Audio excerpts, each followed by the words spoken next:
जय श्री सत्यनारायण भगवान की। आज पूर्णिमा के इस शुभ अवसर पर हम आपको श्री सत्यनारायण व्रत कथा सुनाने जा रहे हैं, जिसको सुनने मात्र से ही भगवान श्री हरि की कृपा आप सब पर बनी रहेगी। श्री सत्यनारायण व्रत कथा प्रथम अध्याय। महामुनि ऋषि व्यास जी ने कहा, बहुत समय पूर्व नैमिषारण्य तीर्थ में शौनक आदि 88,000 ऋषियों ने पुराण वेत्ता श्री सूत जी से पूछा, हे सूत जी, इस कलयुग में वेद विद्या रहित मानवों को ईश्वर भक्ति किस प्रकार मिलेगी तथा उनका उद्धार कैसे होगा। मुनि श्रेष्ठ, कोई ऐसा व्रत अथवा तप बताइए जिसको करने से थोड़े ही समय में पुण्य प्राप्त हो तथा मनोवांछित फल भी मिले। ऐसा कथा सुनने की हमारी बहुत इच्छा है। इस प्रश्न पर शास्त्रों के ज्ञाता श्री सूत जी ने कहा, हे वैष्णवों, मैं पूज्य आप सभी के प्राणियों के हित एवं कल्याण की बात पूछी है। अब मैं उस श्रेष्ठ व्रत को आप लोगों से कहूंगा जिसे श्रेष्ठ मुनि नारद जी ने लक्ष्मी नारायण भगवान से पूछा था और श्री लक्ष्मी नारायण भगवान ने मुनि श्रेष्ठ नारद जी को बताया था। आप सभी श्रेष्ठ गण यह कथा ध्यान से सुने। मुनि नाथ सुनो यह सत्य कथा, सब कालहि होए महासुखदाई। ताप हरे भव दूर करे, सब काज सरे सुख के अधिकाई। अति संकट में दुख दूर करे, सब ठौर कुठौर में होत सहाई। प्रभु नाम चरित गुणगान किए, बिन कैसे महाकली पाप नसाई। मुनि श्रेष्ठ नारद दूसरों के कल्याण हेतु सभी लोकों में घूमते हुए एक समय मृत्यु लोक में आ पहुंचे। यहाँ बहुत से योगियों में जन्म प्राय सभी मनुष्यों को अपने कर्म अनुसार अनेक कष्टों से पीड़ित देखकर उन्होंने विचार किया कि किस यत्न के करने से निश्चय ही प्राणियों के कष्टों का निवारण हो सकेगा। मन में ऐसा विचार कर श्री नारद जी विष्णु लोक गए। वहां श्वेत वर्ण तथा 4 भुजाओं वाले देवों के ईश नारायण को, जिनके हाथों में शंख चक्र गदा तथा पद्म थे तथा वर्णमाला धारण किए हुए थे, देखकर उनकी स्तुति करने लगे। नारद जी ने कहा, हे भगवान, आप अत्यंत शक्तिवान हैं। मन तथा वाणी भी आपको नहीं पा सकती। आपका आदि मध्य अंत भी नहीं है। आप निर्गुण स्वरूप सृष्टि के कारण भक्तों के कष्टों का नष्ट करने वाले हो। आपको मेरा शत शत नमन है। नारद से इस प्रकार की प्रार्थना सुनकर विष्णु भगवान बोले, हे योगीराज, आपके मन में क्या है? आपका किस कार्य हेतु यहाँ आगमन हुआ? निसंकोच कहें। तब मुनि श्रेष्ठ नारद मुनि ने कहा, मृत्यु लोक में सब मनुष्य जो अनेक योनियों में पैदा हुए हैं, अपने अपने कर्मों द्वारा अनेक प्रकार के कष्टों के कारण दुखी हैं। हे स्वामी, यदि आप मुझ पर दया रखते हैं तो बताइए कि उन मनुष्यों का सब कष्ट थोड़े से ही प्रयत्न से किस प्रकार दूर हो सकते हैं। श्री विष्णु भगवान ने कहा, हे नारद, मनुष्यों के कल्याण हेतु तुमने यह बात बहुत उत्तम प्रश्न किया है। व्रत को करने से मनुष्य मोह से छूट जाता है, वह व्रत मैं तुमसे कहता हूं, सुनो। अति पुण्य दान करने वाले स्वर्ग तथा मृत्यु लोक दोनों में दुर्लभ अति उत्तम व्रत है जो आज मैं तुमसे कहता हूँ। श्री सत्यनारायण भगवान का यह व्रत विधि विधान पूर्वक संपन्न करने पर मनुष्य इस धरती पर सभी प्रकार के सुख भोग कर मरणोपरांत तक मोक्ष को प्राप्त होता है। श्री भगवान विष्णु के ऐसे वचन सुनकर नारद मुनि बोले, हे भगवान, उस व्रत का विधान क्या है, फल क्या है, इससे पूर्व किसने यह व्रत किया तथा किस दिन यह व्रत करना चाहिए, कृपया मुझे विस्तार पूर्वक समझाएं। श्री भगवान विष्णु ने कहा कि हे नारद, दुख शोक एवं सभी प्रकार के व्याधियों को दूर करने वाला यह व्रत सब स्थानों पर विजय दिलाने वाला है।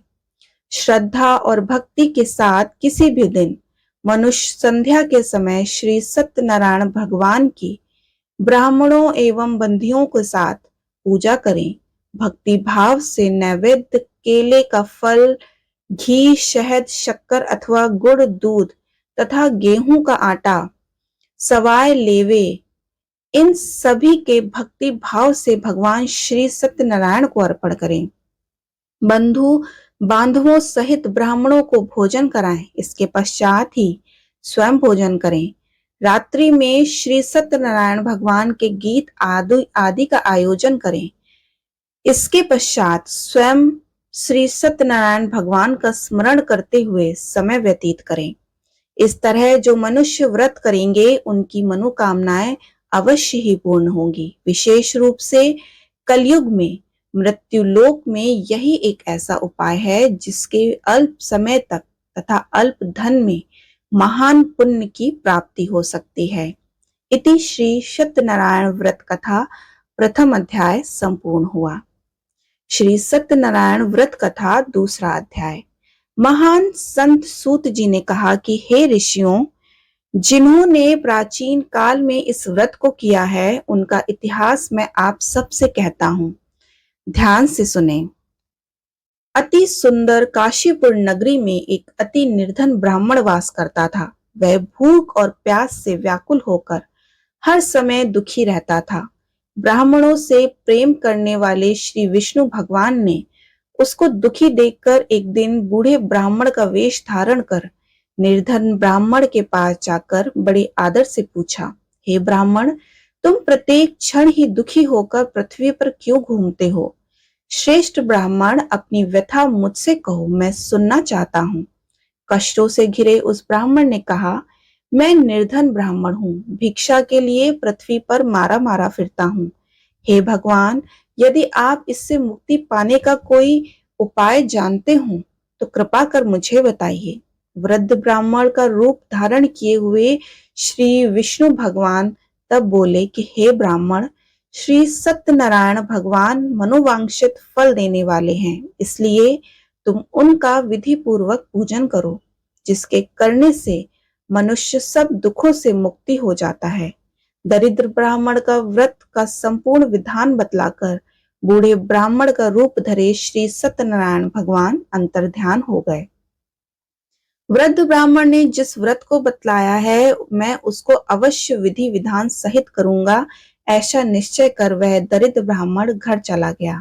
परंतु उस रात ब्राह्मण को नींद नहीं आई। अगले दिन वह जल्दी उठा तथा श्री सत्यनारायण भगवान का व्रत करने का निश्चय किया कर भिक्षा मांगने के लिए चल दिया। उस दिन उसको भिक्षा में अधिक धन मिला, जिससे उसने पूजा का सभी सामान खरीदा तथा घर आकर अपने बंधु बांधवों के साथ विधिवत पूर्वक भगवान श्री सत्यनारायण का व्रत किया। इसके करने से वह निर्धन ब्राह्मण सब कष्टों से छूटकर अति धनवान हो गया। उस समय से वह ब्राह्मण प्रत्येक महाव्रत करने लगा। सत्यनारायण भगवान के व्रत को जो शास्त्र विधि के अनुसार श्रद्धा पूर्वक करेगा वह सब कष्टों से छूटकर मोक्ष प्राप्त करेगा। जो भी मनुष्य श्री सत्यनारायण भगवान का व्रत करेगा वह सब कष्टों को छूट जाएगा। इस प्रकार नारद जी से सत्यनारायण भगवान का कहा हुआ यह व्रत मैंने तुमसे कहा। हे श्रेष्ठ ब्राह्मणों, अब आप और क्या सुनना चाहते हैं मुझसे कहें। तब ऋषियों ने कहा, हे मुनीश्वर, संसार में इस विप्र से सुनकर किस किस ने इस व्रत को किया है, हम सब सुनना चाहते हैं।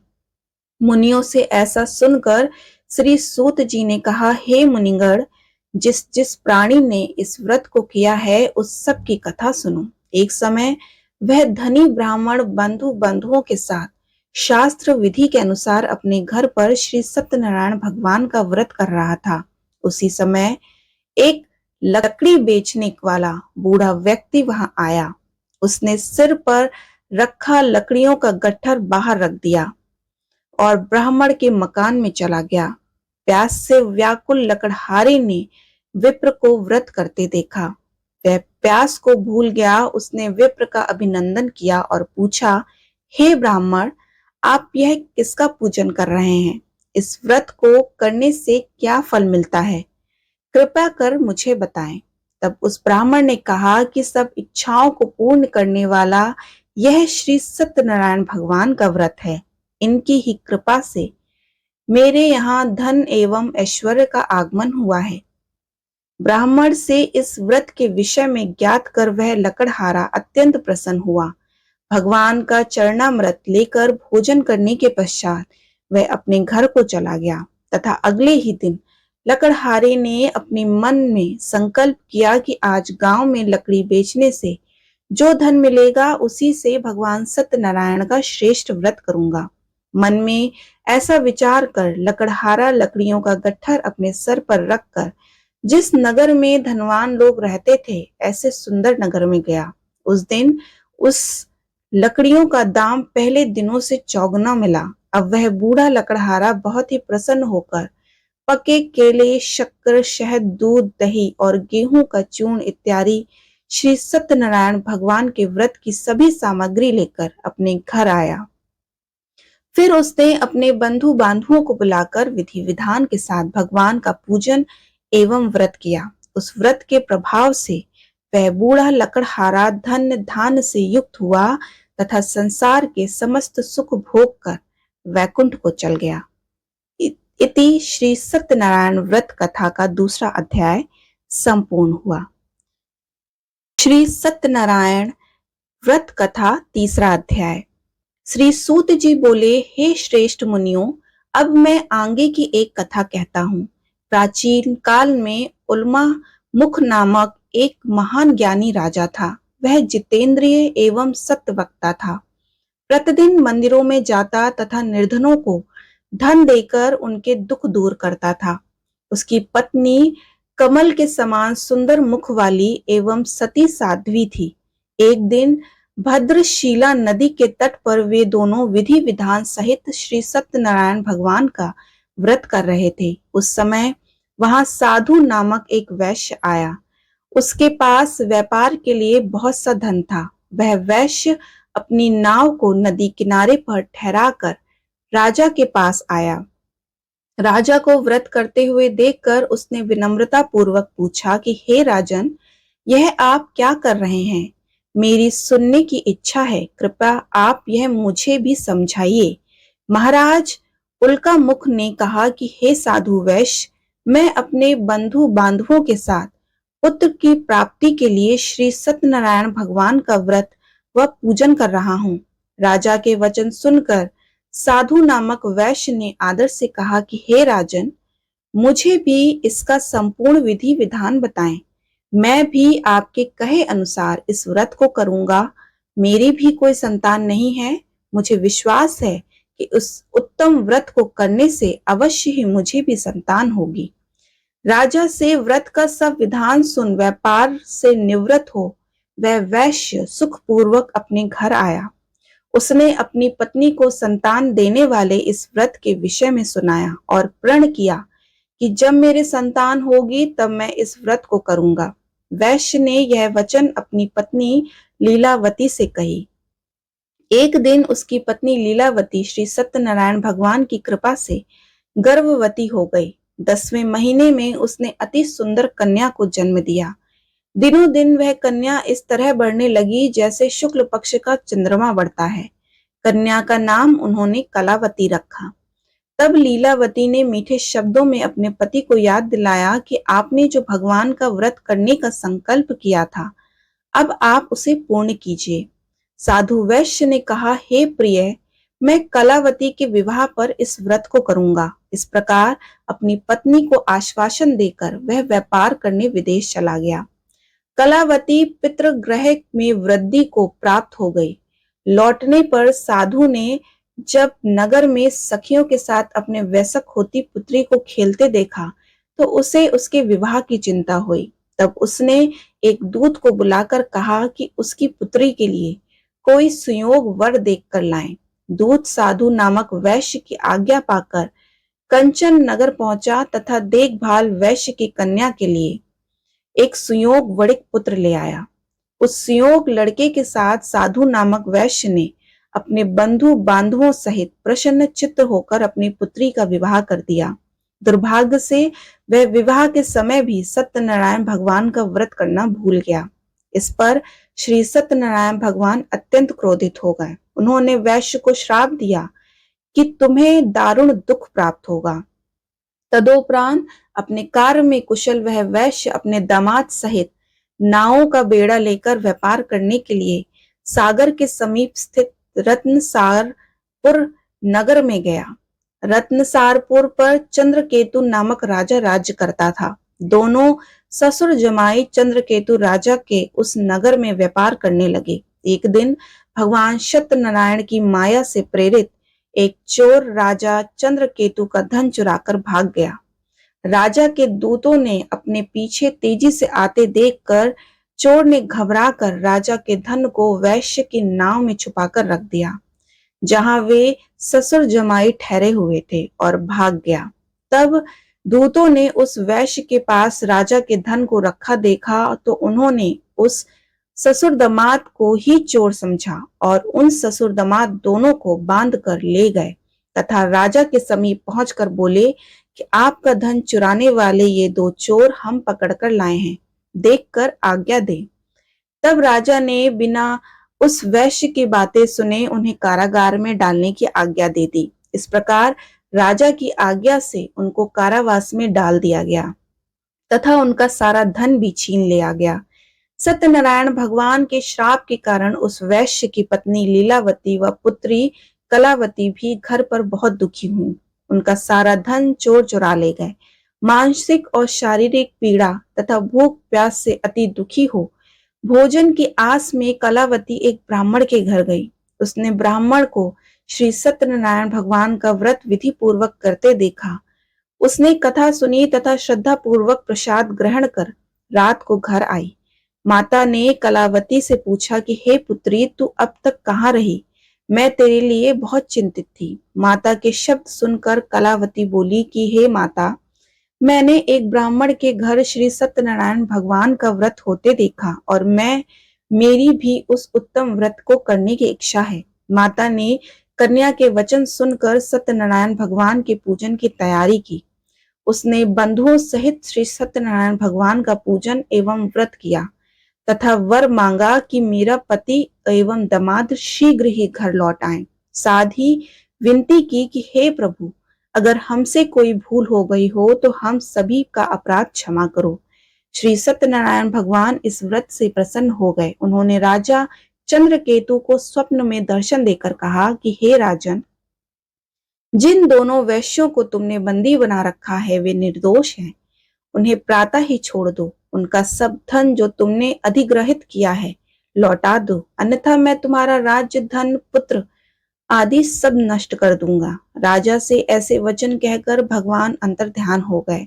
तदुपरांत प्रातःकाल राजा चंद्रकेतु ने दरबार में सबको अपना स्वप्न सुनाया तथा सैनिकों को आज्ञा दी कि दोनों वैश्यों को कैद से मुक्त कर दरबार में ले आए। दोनों ने आते ही राजा को प्रणाम किया। राजा ने कोमल वचनों से कहा कि हे महानुभाव, तुम्हें अज्ञानतावश ऐसा कठिन दुख प्राप्त हुआ है। अब तुम्हें कोई भय नहीं है, तुम मुक्त हो। इसके पश्चात राजा ने उनको नवीन वस्त्र आभूषण पहनवाए तथा उनका जितना धन लिया था उससे 2 गुना लौटाकर आदर सहित विदा किया। दोनों वैश्यों ने अपने घर को चल दिए। इति श्री सत्यनारायण व्रत कथा का 3रा अध्याय संपूर्ण हुआ। श्री सत्यनारायण व्रत कथा 4था अध्याय। सूत जी आगे कहा कि वैश्य ने यात्रा आरंभ की और अपने नगर को चला। उनके थोड़ी दूर आगे बढ़ने पर दंडी वेशधारी श्री सत्यनारायण भगवान ने उसकी परीक्षा लेने हेतु उससे पूछा कि हे वैश्य, तेरी नाव में क्या है? अभिमानी वणिक हंसता हुआ बोला कि हे दंडी, आप क्यों पूछते हैं? क्या धन लेने की कामना है? मेरी नाव में तो बेल के पत्ते भरे हैं। वैश्य के ऐसे वचन सुनकर दंडी वेशधारी श्री सत्यनारायण भगवान बोले कि तुम्हारा वचन सत्य हो। ऐसा कहकर वे वहां से चले गए और कुछ दूर जाकर समुद्र के तट पर बैठ गए।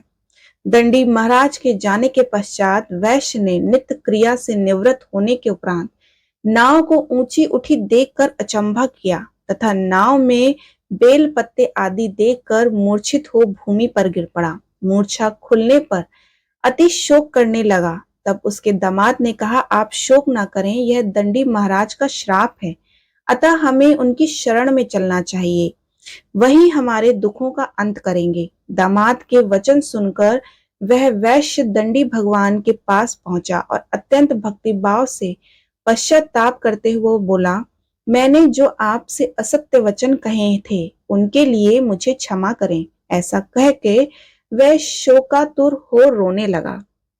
तब दंडी भगवान बोले कि हे वणिक पुत्र, मेरी आज्ञा ही बार बार तुझे दुख कष्ट प्राप्त हुआ है, तू मेरी पूजा से विमुख हुआ है। तब उस वैश्य ने कहा कि हे भगवान, आपकी माया को ब्रह्मा आदि देवता भी नहीं जान पाते, तब मैं मूर्ख भला कैसे जान सकता हूँ। आप प्रसन्न होइए, मैं अपनी क्षमता अनुसार आपकी पूजा करूंगा। मेरी रक्षा कीजिए और मेरी नौका को पहले के समान धन से परिपूर्ण कर दीजिए। उसके भक्ति से परिपूर्ण वचन सुनकर श्री सत्यनारायण भगवान प्रसन्न हो गए और उसकी इच्छा के अनुसार वर देकर अंतर्ध्यान हो गए। तब ससुर एवं दामाद दोनों ने नाव पर आकर देखा कि नाव धन से परिपूर्ण है। फिर वह विधि विधान से भगवान सत्यनारायण का पूजन कर साथियों सहित अपने नगर को चले। जब वह अपने नगर के निकट पहुंचा, तब उसने एक दूत को अपने घर भेजा। दूत ने साधु वैश्य के घर जाकर उसकी पत्नी को नमस्कार किया और कहा, आपके पति आपने जमाता सहित इस नगर में समीप आ गए हैं। लीलावती और उसकी कन्या कलावती उस समय भगवान का पूजन कर रही थी। दूत का वचन सुनकर साधु की पत्नी ने बड़े हर्ष के साथ सत्यनारायण भगवान का पूजन पूर्ण किया तथा अपनी पुत्री से कहा कि मैं अपने पति के दर्शन को जाती हूँ, तो पूजन पूर्ण कर शीघ्र आ जाना। परंतु कलावती पूजन एवं प्रसाद छोड़कर अपने पति के दर्शन के लिए चली गई। पूजन एवं प्रसाद की अवज्ञा के कारण भगवान सत्यनारायण रुष्ट हो गए। उसके पति को नाव सहित पानी में डुबो दिया। कलावती अपने पति को ना पाकर रोती हुई भूमि पर गिर पड़ी। नौका को डूबा हुआ तथा कन्या को रोता हुआ देख साधु नामक वैश्य द्रवित हो बोला, हे प्रभु, मुझसे या मेरे परिवार से अज्ञानतावश जो अपराध हुआ है उसे क्षमा करें। उसके ऐसे वचन सुनकर सत्यदेव भगवान प्रसन्न हो गए। आकाशवाणी हुई, हे वैश्य, तेरी पुत्री मेरा प्रसाद छोड़कर आई है, इसलिए इसका पति अदृश्य हो गया है। यदि वह घर जाकर प्रसाद ग्रहण कर लौटे तो मुझे इसका पति अवश्य मिलेगा। आकाशवाणी सुनकर कलावती ने घर पहुंचकर प्रसाद ग्रहण किया एवं तत्पश्चात आकर अपने पति को पूर्ण रूप में पाकर वह अति प्रसन्न हुई तथा उसने अपने पति के दर्शन किए। तत्पश्चात साधु वैश्य ने वहीं बंधु बांधुओं सहित सत्यदेव का विधिवत पूर्वक पूजन किया। वह इस लोक के सभी प्रकार से सुख भोगकर अंत में मोक्ष को प्राप्त हुआ। इति श्री सत्यनारायण व्रत कथा का चौथा अध्याय संपूर्ण हुआ। श्री सत्यनारायण व्रत कथा पांचवा अध्याय। श्री सूत जी बोले, हे ऋषिगण, मैं एक और कथा कहता हूँ, आप सभी ध्यान से सुनो। सदा प्रजा के लिए चिंतित तुंगध्वज नामक एक राजा था। उसने भगवान सत्यनारायण का प्रसाद त्याग कर बहुत कष्ट पाया। एक समय राजा वन में वन्य पशुओं को मारकर बड़ के वृक्ष के नीचे आया। वहां उसने ग्वालों को भक्ति भाव से बंधु बांधुओं सहित श्री सत्यनारायण जी की पूजन करते देखा। परंतु राजा देखकर भी अभिमान के कारण ना तो वहां गया और ना ही सत्यदेव भगवान को नमस्कार किया। जब ग्वालों ने भगवान का प्रसाद उसके सामने रखा तो वह प्रसाद छोड़कर अपने नगर को चला गया। नगर में पहुंचकर उसने देखा कि उसका सारा राज्य नष्ट हो गया है। वह समझ गया कि यह सब भगवान सत्यदेव ने रुष्ट होकर किया है। तब वह वन में वापस आया तथा ग्वालों के समीप जाकर विधि पूर्वक पूजन कर प्रसाद ग्रहण किया तो सत्यनारायण की कृपा से सब कुछ पहले के समान ही हो गया तथा दीर्घ काल तक सुख भोग कर मरणों उपरांत वह मोक्ष को प्राप्त हुआ। जो मनुष्य इस श्रेष्ठ दुर्लभ व्रत की को करेगा तथा श्री भगवान सत्यनारायण की कृपा से उसे धन धान का कोई भी अभाव नहीं होगा। निर्धन धनी एवं बंदी बंधुओं से मुक्त होकर निर्भय हो जाता है। सनातनहीन को संतान होती है तथा समस्त इच्छाएं पूर्ण कर अंत में वह बैकुंठ धाम को जाता है। अब उनके विषय में भी जानिए जिन्होंने पहले इस व्रत को किया। अब उनके दूसरे जन्म की कथा सुनिए। सतानंद नामक वृद्ध ब्राह्मण ने सुदामा के रूप में जन्म लेकर श्री कृष्ण की भक्ति एवं सेवा कर वैकुंठ प्राप्त किया। उल्का मुख नामक महाराज का राजा दशरथ के रूप में जन्म हुआ तथा वह श्री राम भगवान का पूजन कर मोक्ष को प्राप्त हुए। साधु नाम के वैश्य ने धर्मात्मा तथा सत्य प्रतिज्ञ राजा मोर ध्वज बनकर अपने पुत्र को और से चीर कर वैकुंठ धाम प्राप्त किया। महाराज तुंग ध्वज स्वयंभू मनु बने तथा उन्होंने बहुत से लोगों को भगवान की भक्ति में लीन कराकर वैकुंठ धाम प्राप्त कराया। लकड़हारा अगले जन्म में गुह नामक निषाद राजा बना, जिसने भगवान राम के श्री चरणों की सेवा कर अपने सभी जन्मों का उद्धार कर लिया। इति श्री सत्यनारायण व्रत कथा का 5वां अध्याय संपूर्ण हुआ। बोलो श्री सत्यनारायण भगवान की जय।